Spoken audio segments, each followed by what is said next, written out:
An investigative report has emerged in Mexico that once again paints a picture of the country's police using excessive force and performing extrajudicial murders on unarmed civilians.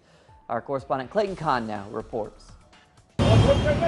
Mexican investigative and critical magazine Proceso published a story that once again exposes the extrajudicial execution of civilians by the country's security forces. This most recent arbitrary act increased the distrust of the people towards the authorities.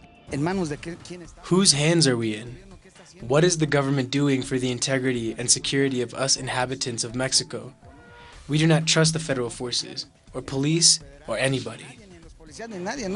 The journalist who broke the story, Laura Castellanos, says she carried out an exhaustive investigation. She interviewed 32 people and examined physical evidence that led her to the conclusion that police opened fire indiscriminately on unarmed civilians in 2 different instances in Apatzingan, in the central violent state of Michoacan.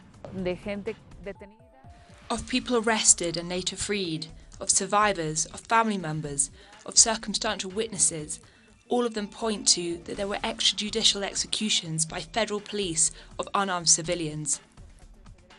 The tragic incident happened January 6th. 16 people were shot and killed and many more injured. Originally, authorities declared the deaths a result of crossfire between the so-called self-defense groups and police. Now authorities say they will reopen the case as it is clear that police acted arbitrarily and violently against innocent people. To investigate at depth any event that hurts human rights. This is the commitment we have. So we await the results of this investigation, and thus we will know what truly happened that day in Apatzingan.